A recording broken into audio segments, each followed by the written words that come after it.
Malcolm Price had barely noticed the quiet of the Atlanta evening. The dull hum of his black SUV's engine provided a comforting backdrop as he navigated the familiar streets, his mind occupied by the endless to-do lists that accompanied his demanding job. The rhythmic glare of the streetlights cast fleeting patterns across his dashboard. He sighed, the tension of the day weighing heavily on his shoulders. Then, the flash of blue and red lights shattered his reverie. His heart lurched as he saw the patrol car in his rearview mirror. The siren wailed for a brief moment before being silenced, leaving only the dissonant blinking of lights. Malcolm frowned but obediently guided his car to the side of the road. As he rolled down his window, he rehearsed the usual script in his head. "Good evening, officer. May I ask what this is about?" The officer's boots crunched against the pavement, his silhouette emerging against the harsh headlights. Greg Nolan, the name embroidered above the badge, was a middle-aged man whose demeanor screamed authority. His eyes scanned Malcolm's face briefly before shifting toward the vehicle. "You were swerving back there," Nolan said curtly. His tone was laced with suspicion. "License and registration." Malcolm's brows furrowed. He knew he hadn't swerved. This was the quiet part of town. No traffic, no distractions. "Officer, I think there's been a misunderstanding." Nolan cut him off sharply. "I didn't ask for a commentary. License and registration." Now, a simmering anger began to build in Malcolm's chest, but he swallowed it. Years of ingrained caution warned him against protesting. He retrieved his documents from the glove compartment, his hands steady despite the tension in his body. Nolan snatched them without a word, retreating to his patrol car. Minutes stretched into what felt like hours. Malcolm drummed his fingers on the steering wheel, the pulse in his temples quickening. When Nolan returned, his expression was inscrutable, but his next words were anything but. "Step out of the vehicle." "What?" Malcolm asked, disbelief and unease creeping into his voice. "Why?" "Step out of the vehicle," Nolan repeated, a hand hovering near his holster. The message was clear, no argument allowed. Malcolm unbuckled his seatbelt and stepped out, the cool evening air doing little to calm his rising anxiety. Nolan began circling the SUV like a predator assessing its prey. "This your car?" he asked, though his tone suggested he had already decided the answer. "Yes," Malcolm said, his voice taut. "It's mine." "You got proof of ownership?" Malcolm blinked, incredulous. "It's registered in my name." "You have the registration." Nolan ignored him, peering into the vehicle's backseat. "Lot of nice stuff here," he remarked, his voice dripping with condescension. "Kind of car a guy like you wouldn't usually drive." Malcolm's fists clenched at his sides. He recognized the insinuation. It was one he'd heard countless times before. Still, he kept his tone level. "Officer, if there's a problem, I'd like to address it. Otherwise, I'd prefer to get home." But Nolan wasn't finished. "Mind if I search the vehicle?" "Yes, I do mind," Malcolm said firmly. "Unless you have probable cause." Nolan smirked, cutting him off. "Probable cause? How about a suspicion of possession? Drugs, stolen goods, you name it." It wasn't about the SUV. It wasn't about swerving. It was about Malcolm, and both men knew it. Malcolm's jaw tightened, his pride warring with the nagging voice of self-preservation. "You have no reason." The officer's hand moved to his belt. "Let me rephrase. Are you refusing a lawful order?" A lump formed in Malcolm's throat. He knew how easily this could escalate. "No, sir," he said through gritted teeth. "Go ahead." Nolan's smirk widened as he began his search, dragging the process out unnecessarily. Malcolm stood by, humiliation gnawing at him with each passing second. Passers-by began to slow, their curious faces illuminated briefly by the patrol car's lights. "Nothing," Nolan finally announced, tossing Malcolm's papers onto the hood with a casual disdain. "Guess you're clean." This time, Malcolm exhaled, relief mingling with anger. "Am I free to go now?"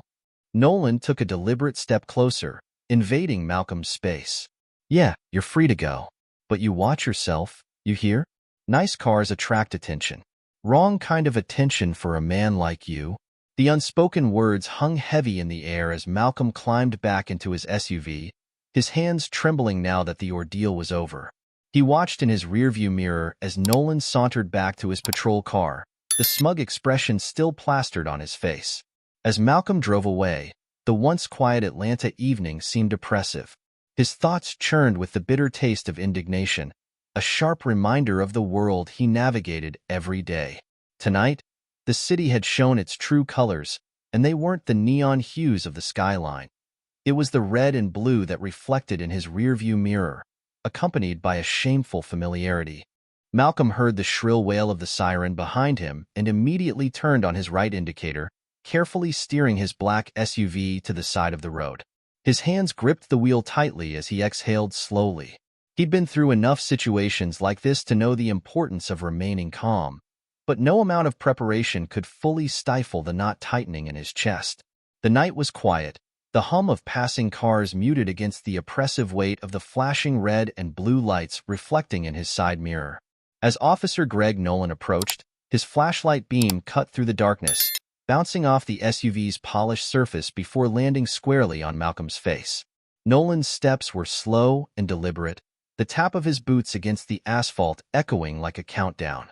When he reached the driver's side window, he rapped on it sharply with the flashlight. "License and registration," he barked, the words clipped and demanding. Malcolm rolled the window down and reached for his wallet. "Good evening, officer," he said evenly, though his heart was hammering in his chest. "May I ask what I've done wrong?" Nolan ignored the question. His flashlight scanned the interior of the SUV, pausing briefly on the leather seats and the sleek dashboard. His lip curled slightly as he muttered, "Nice ride." Malcolm handed over his documents, keeping his movements slow and deliberate. "It's registered in my name," he said, his voice steady despite the unease crawling up his spine. He could feel Nolan's scrutiny, the way the officer's eyes lingered, searching for something. A crack, a flaw, a reason. "You always this cooperative?" Nolan asked, smirking. It wasn't a compliment. It felt like bait. "I try to be respectful," Malcolm replied, keeping his tone neutral. Nolan flipped through the documents with exaggerated slowness. "Respectful, huh?" He leaned closer, his voice dropping to a low sneer. "We'll see how respectful you stay." The flashlight beam shifted again, this time lingering on Malcolm's hands, then his face. "Step out of the vehicle," Nolan ordered abruptly. Malcolm froze. "Is there a problem, officer?" Nolan's expression hardened. "Did I stutter?" "I said, step out of the vehicle." Swallowing his frustration, Malcolm unbuckled his seatbelt and opened the door.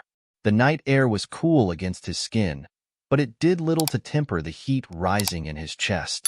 As he stepped onto the pavement, Nolan motioned for him to stand near the rear of the SUV. The officer circled the vehicle slowly, his flashlight tracing over every detail. "What kind of work you do?" Nolan asked, his tone casual but laced with something sharper. "I'm an operations manager," Malcolm replied. Nolan stopped, turning to face him. "Operations manager," he repeated, drawing out the words as if they were unfamiliar. "Must pay real well. SUVs like this don't come cheap." Malcolm didn't answer. He knew where this was heading. He'd been down this road too many times before. Nolan stepped closer, his flashlight aimed directly at Malcolm's chest. "Mind telling me why a guy like you's driving something this nice?" Malcolm clenched his jaw. "Officer, I believe my registration proves." "Cut the crap," Nolan snapped, the flashlight now inches from Malcolm's face. "You think you can just roll through here and not raise any flags? I've seen your type before. Always got some excuse, some story." "My type?" Malcolm repeated, his voice taut. Nolan smirked. "You know what I mean." The words hung heavy in the air, unspoken but undeniable. Malcolm's fists tightened at his sides.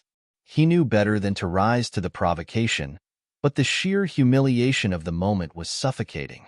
Nolan tilted his head, studying him like a specimen under a microscope. "You got any drugs in the car? Weapons? Stolen property?" "No," Malcolm said firmly. "You sure about that?" Nolan pressed, stepping closer. "Because I've seen guys like you lie through their teeth." Malcolm bit back a retort, his gaze steady. "I'm not lying." Nolan's smile was cold. "We'll see about that." He walked back toward the SUV, running his hand along the hood before opening the back door without asking for permission. Malcolm's stomach churned as the officer began rifling through the interior, pulling open compartments and tossing items carelessly onto the seat. "What's this?" Nolan asked, holding up a gym bag as though it were incriminating evidence. "It's my workout gear," Malcolm replied. Nolan unzipped the bag and dumped its contents onto the ground. A pair of sneakers, a towel, and a water bottle. "Traveling light for a manager," he muttered, kicking the items aside. "Is this necessary?" Malcolm asked, the anger in his voice barely restrained. Nolan straightened, his hand hovering near his belt. "You questioning me, boy?" The word hit Malcolm like a slap. He stiffened, his teeth grinding together as he forced himself to look away. "No, officer." Nolan's grin widened, a predator savoring its power. "That's what I thought." After what felt like an eternity, Nolan finally stepped back, leaving the SUV's contents scattered and disheveled. "Guess you got lucky tonight," he said, tossing Malcolm's documents onto the hood. "But I'll be keeping an eye out for you." Malcolm didn't respond. He gathered his belongings silently, the weight of the encounter pressing down on him like a physical force. As Nolan returned to his patrol car, Malcolm climbed back into his SUV, his hands trembling as he gripped the steering wheel. The lights faded into the distance, but the humiliation lingered. Malcolm sat there for a moment, his breath shaky, the quiet of the night now feeling like a cruel mockery. Atlanta's streets had never felt so hostile. Nolan's flashlight hovered over the hood of the SUV, the beam flickering as if to mimic his skepticism. "Is this your car?" he asked, his voice sharp and cold. He looked at Malcolm with a pointed glare, as if daring him to lie. Malcolm, keeping his composure, replied evenly, "Yes, officer. It's registered in my name. You can check it out." Nolan's lips curled into a thin, humorless smile. "Oh, I'll check it out," he said, dragging the words out as if savoring them. "You just stand there and keep your hands where I can see them." Malcolm shifted slightly, his hands still at his sides but visible, the tension in his muscles betraying his otherwise calm demeanor. He knew the script by now.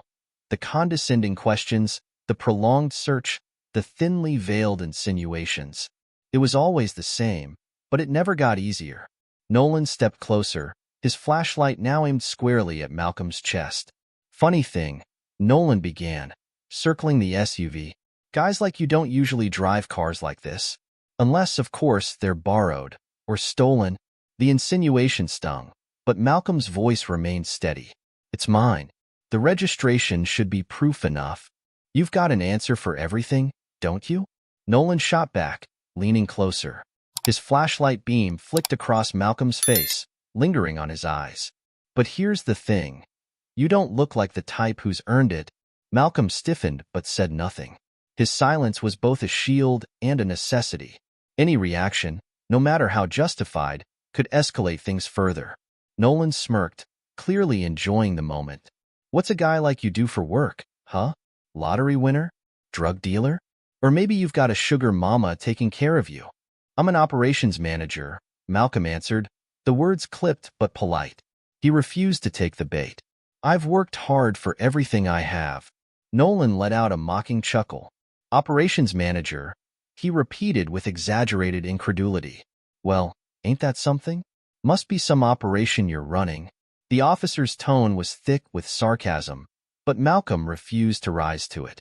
Instead, he stood still, his gaze fixed ahead, every fiber of his being focused on maintaining control. Nolan's flashlight moved again, this time scanning the tires, the license plate, and the back of the vehicle. "You wouldn't mind if I took a look inside, would you?" "I'd prefer if you didn't, officer," Malcolm replied carefully. "Unless you have probable cause." Nolan's expression darkened. "Probable cause?" He took a step closer, his voice dropping to a threatening growl. "How about you let me decide what's probable cause?" The intimidation was palpable, but Malcolm held his ground. "With all due respect, officer, I know my rights." That was the wrong thing to say. Nolan's eyes narrowed, and his hand instinctively drifted toward his belt. "Oh, so now you're a lawyer," he sneered. "Let me tell you something. Rights won't mean much if you're sitting in the back of my car tonight." The implicit threat hung in the air, thick and oppressive. Malcolm felt the knot in his chest tighten, but he forced himself to breathe evenly. "I'm just trying to cooperate." Nolan's grin returned, wolfish and cruel. "Then you won't mind if I take a quick peek?" Before Malcolm could respond, Nolan opened the driver's side door and began rummaging through the center console. Papers and personal items were displaced with little care, Nolan's hands moving with deliberate disrespect.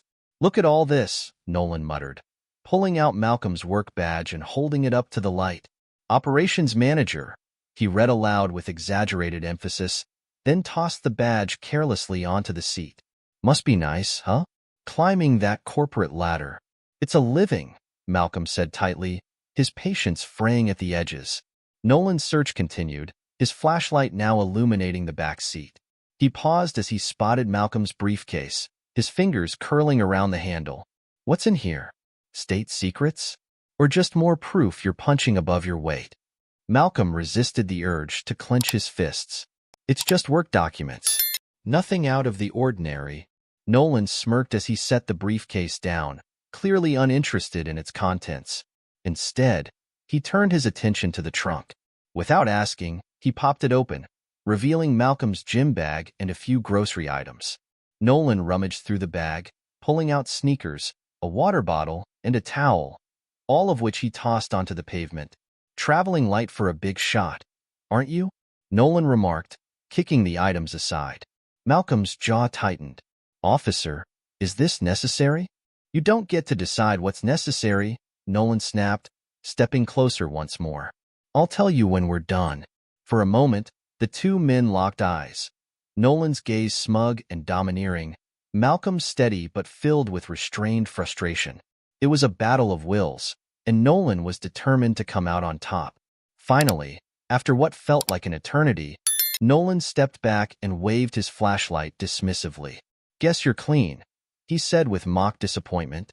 "But don't think for a second you're off my radar." Malcolm said nothing as he knelt to gather his belongings, his hands shaking slightly from the adrenaline coursing through his veins. The humiliation burned, but he forced himself to remain silent. Protests would only prolong the ordeal. As Nolan returned to his patrol car, Malcolm climbed back into his SUV and gripped the steering wheel tightly. He didn't move right away, the weight of the encounter pressing down on him like a physical force. The quiet of the night seemed almost mocking, a cruel juxtaposition to the storm raging inside him. When he finally drove away, the red and blue lights fading into the distance, the anger and humiliation remained. It wasn't just the violation of his privacy or the thinly veiled racism. It was the reminder that, no matter how hard he worked, there would always be those who saw him as less. Nolan stood with his flashlight angled upward, its harsh beam illuminating Malcolm's face in stark detail. The officer's eyes flicked from the documents in his hand to Malcolm, a smirk creeping across his face as though he'd uncovered a secret. "Step out of the vehicle," Nolan barked, the sharpness of his tone leaving no room for negotiation. Malcolm's pulse quickened. "Officer, I've already provided all the necessary documentation. Is there an issue?" Nolan leaned closer, the stench of coffee and authority heavy on his breath. "I didn't ask for a debate. I said, step out." Malcolm sighed inwardly and unbuckled his seatbelt, his movements deliberate and slow. He opened the door and stepped into the cool night air, standing beside the SUV with his hands visible. Nolan took a step back, his flashlight tracing over Malcolm's body like he was scanning for contraband. "Turn around," Nolan commanded, his hand hovering near his holster. Malcolm hesitated for a fraction of a second. "Officer, I don't understand." "I said turn around." Nolan's voice rose, the sharp edge of authority cutting through the quiet street. Swallowing his frustration, Malcolm complied. He turned and placed his hands on the hood of the SUV, the cold metal biting against his palms. Nolan approached with deliberate slowness, the weight of his presence heavy in the space between them.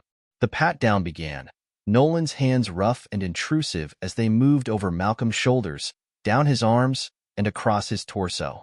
Malcolm gritted his teeth, the indignity of the search gnawing at him. When Nolan reached his waistband, he paused, his fingers lingering unnecessarily long. "Nothing here," Nolan muttered, more to himself than to Malcolm. His hands moved lower, patting along Malcolm's legs with the same brusque indifference. When the search was finally over, Nolan stepped back, but his tone remained accusatory. "So, you say you're an operations manager?" he began, his words dripping with skepticism. "But you've got that fancy badge in your console. Claims you work with law enforcement. Care to explain that?" Malcolm's shoulders tensed. "I consult on logistics and infrastructure for several agencies, including law enforcement." Nolan's smirk widened. "That right? You expect me to believe they let someone like you anywhere near law enforcement operations?" "I don't expect anything from you, officer," Malcolm replied carefully. "But the badge is legitimate." "Prove it," Nolan snapped, crossing his arms. "Show me some ID that confirms your so-called consulting gig." Malcolm suppressed a sigh. He reached into his pocket and retrieved his work ID, handing it to Nolan. The officer snatched it with a scoff, holding it under the flashlight's glare. Nolan studied the card as if searching for a flaw. Well, Mr. Price," he said mockingly, reading the title printed beneath Malcolm's name. "Operations Specialist. Sounds fancy. Tell me, what exactly does an operations specialist do? Coordinate coffee runs?" The words stung, but Malcolm forced himself to remain composed. "I optimize logistics and manage critical workflows for several departments." "It's technical work." "Technical," Nolan repeated with a sneer. "And here I thought law enforcement needed people they could trust. Guess standards must be slipping." Malcolm's grip on his patience was slipping too, but he kept his voice level. "If there's something you need clarified, officer, I'm happy to help." Nolan's laugh was cold and derisive. "You think you're better than me? Walking around with your little badge, driving this shiny car, like you've got the world figured out?" "That's not what I'm saying," Malcolm replied, the tension in his chest growing unbearable. "Well, here's what I'm saying," Nolan said, stepping closer. His voice dropped to a venomous whisper. "Guys like you don't get to talk your way out of trouble. Not with me." Malcolm felt his jaw tighten, the humiliation twisting in his gut. "Officer, I've complied with every request. If there's nothing else—" "There's plenty else," Nolan interrupted, his smirk disappearing. "I could bring you in right now on suspicion alone. Hell, I bet I'd find something if I looked hard enough." The implication was clear, and it hung in the air like a storm cloud. Malcolm took a slow breath, his pulse pounding in his ears. "With all due respect, officer, I'd like to know what I'm being accused of." Nolan leaned closer, his grin returning. "Accused? You're not under arrest. Yet. But a guy like you, in a car like this, with a badge you probably ordered off the internet? Makes me wonder what else you're lying about." The taunt was deliberate, calculated to provoke. Malcolm's fists clenched at his sides, the weight of his silence feeling heavier with each passing second. Finally, Nolan tossed the ID back at Malcolm, the card hitting his chest before falling to the pavement. "Get out of my sight," he said dismissively. "And next time, don't act like you're above the law." Malcolm bent to pick up the card, his hands trembling as he slid it back into his pocket. He climbed into the SUV, his movements mechanical, his mind racing. As he started the engine, Nolan lingered by the driver's side window, leaning down to add one final jab. "Drive safe," Nolan said, his grin twisted with malice. "Wouldn't want you running into any more trouble." Malcolm didn't respond. He pulled onto the road, the red and blue lights fading into the distance behind him. The Atlanta skyline loomed ahead, but the city no longer felt like home. It felt like a battlefield, and tonight, he barely escaped the worst of it. His grip on the wheel tightened as he replayed the encounter in his mind, the humiliation still fresh. No matter how many miles he put between himself and Nolan, the officer's words and actions would haunt him. The weight of being seen as less, of being reduced to a stereotype despite everything he'd achieved, was a burden Malcolm knew he'd carry long after the night was over. Malcolm reached into his jacket pocket with slow, deliberate movements, pulling out a badge encased in a leather wallet. The words gleamed under the flashlight's beam. "Captain Malcolm Price, Atlanta Central Division." He held it up for Nolan to see, his face a mask of restrained frustration. The reaction was immediate. Nolan's smirk faltered, his posture stiffening as his eyes darted between Malcolm and the badge. For a brief moment, the air crackled with tension. The officer's confident swagger drained away, replaced by a flicker of uncertainty. But the shift was fleeting. Instead of apologizing, Nolan straightened and cleared his throat. "I was just being thorough," he said, his tone defensive but tinged with defiance. Malcolm's gaze hardened. "Thorough?" he repeated, his voice calm but edged with steel. "You've been harassing me for the last 30 minutes, accusing me of being a criminal, and now you want to call it thorough?" Nolan bristled, his face reddening under the accusation. "It's my job to make sure everything checks out," he shot back. "You can't be too careful these days." Malcolm's jaw clenched. "Too careful?" he echoed, stepping closer. "You mean profiling? You saw me, saw this car, and decided I didn't fit your picture of who should be driving it. Admit it." "I don't have to explain myself to you," Nolan said sharply, though his voice lacked its earlier bravado. He shifted uncomfortably, his hand gripping the flashlight like a lifeline. Malcolm held his ground, his badge still visible. "Actually, you do. Because if you're stopping people based on the color of their skin, you're not just doing your job, you're abusing your power." The accusation hung heavy in the air, Nolan visibly struggling to maintain his composure. "Look," he said, his voice strained. "I didn't know who you were. I was just following procedure." Malcolm's laugh was bitter. "Procedure? What part of your procedure involves humiliating someone on the side of the road? Was the pat-down part of that too? Or did you throw it in for fun?" Nolan's face darkened. "I don't need a lecture from you," he snapped. "I was being cautious. You of all people should understand that." "And why's that?" Malcolm asked, his voice low and cutting. "Because I wear a badge? Or because you think I'm supposed to accept this as normal?" Nolan opened his mouth to respond but seemed to think better of it. Instead, he shifted his weight from foot to foot, his eyes darting to the patrol car as though searching for an escape. The silence stretched, the tension almost unbearable. Malcolm finally lowered the badge, sliding it back into his pocket with deliberate slowness. "You're lucky I know what it's like to have this job," he said quietly, his voice carrying the weight of restrained fury. "Because if I didn't, you'd be explaining your actions to internal affairs right now." Nolan stiffened. "That won't be necessary," he said quickly, his defensive tone betraying his unease. "No," Malcolm said, his gaze unflinching. "It won't. But not because of you. Because I'm tired. Tired of people like you making excuses for behavior that shouldn't happen in the first place." The words hit like a slap, and for a moment, Nolan seemed at a loss. He glanced down at the ground, his earlier confidence shattered. "I was just trying to..." "To what?" Malcolm interrupted, his voice rising.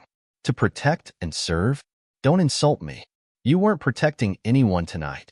You were flexing your authority because you could. Because you thought I couldn't push back." Nolan's lips pressed into a thin line, his silence more damning than any words he could have offered. Malcolm took a step closer, his presence commanding. "You should be grateful I'm walking away from this. But don't think for a second I'm letting it slide. Next time you decide to be thorough, ask yourself if you'd treat someone who looked like you the same way." Nolan didn't respond. His flashlight wavered slightly in his grip, the weight of Malcolm's words hanging in the air. The officer's earlier bravado was gone, replaced by a silence that spoke volumes. Without another word, Malcolm turned and climbed back into his SUV.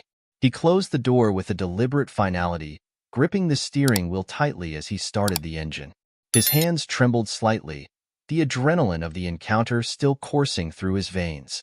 As he pulled onto the road, the red and blue lights from Nolan's patrol car faded into the distance, but the anger and humiliation remained, a heavy weight pressing down on his chest.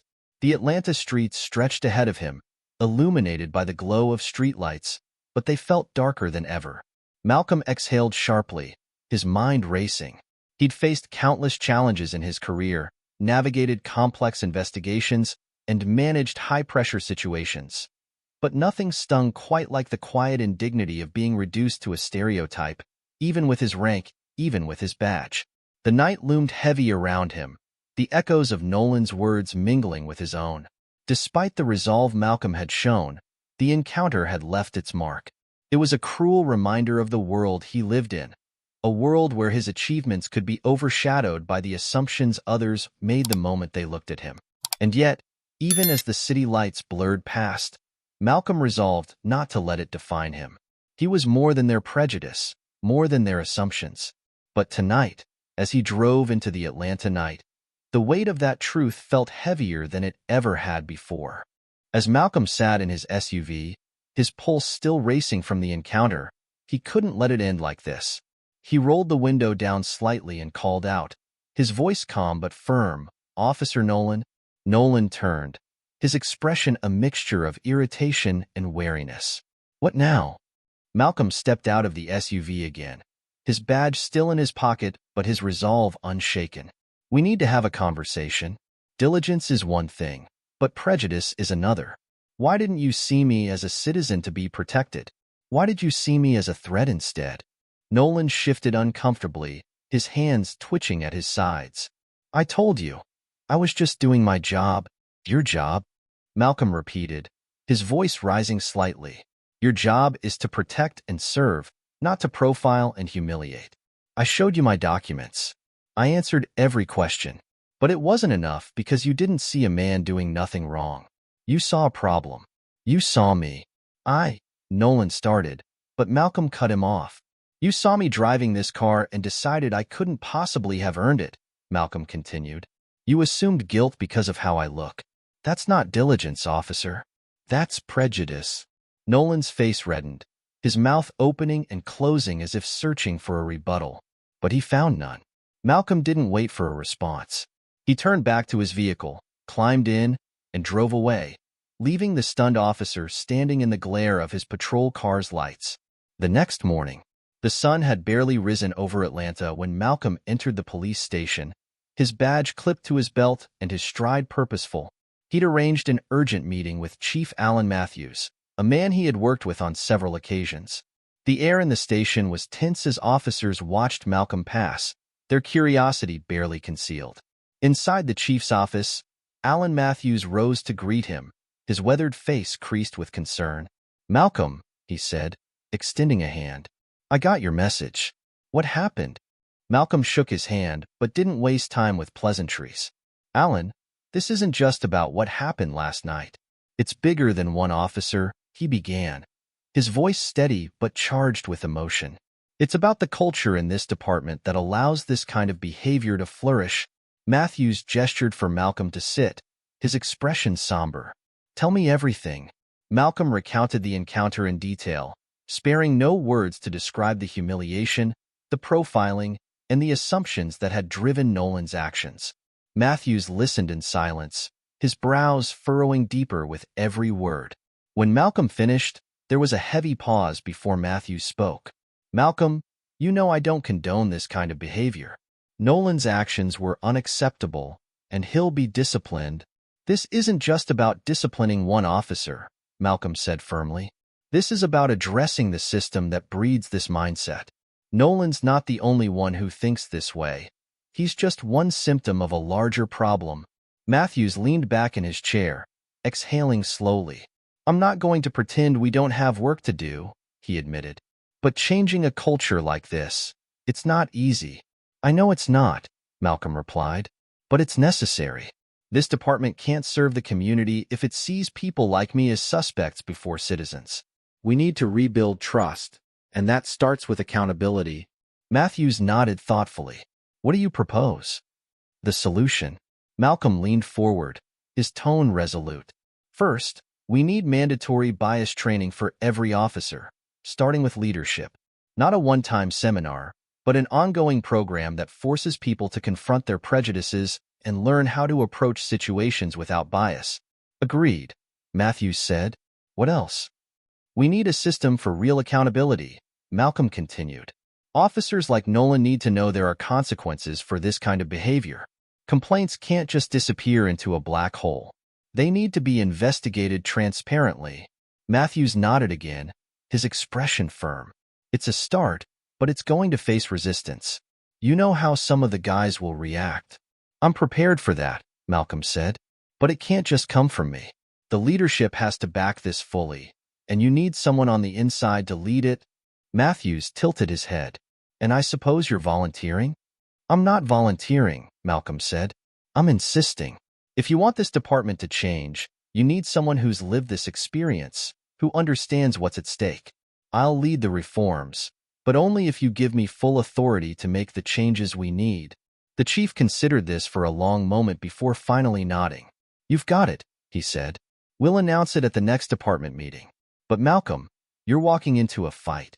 Not everyone will want to hear what you have to say. I've been fighting this my whole life, Malcolm replied. I'm not stopping now. The turning point. Over the following weeks, Malcolm took on his new role with determination, setting in motion a series of reforms aimed at dismantling the toxic culture within the department. The bias training sessions were grueling, forcing officers to confront uncomfortable truths about their assumptions and actions. Nolan was among the first to attend, his demeanor defensive and resentful. But under Malcolm's watchful eye, the program began to chip away at the barriers. Officers who had initially scoffed at the training started to engage, their perspectives shifting as they heard stories from community members who had been unfairly targeted. It wasn't easy.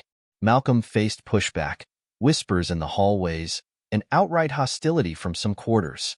But he also found allies, officers who believed in the need for change and supported his efforts to create a department that truly served all citizens.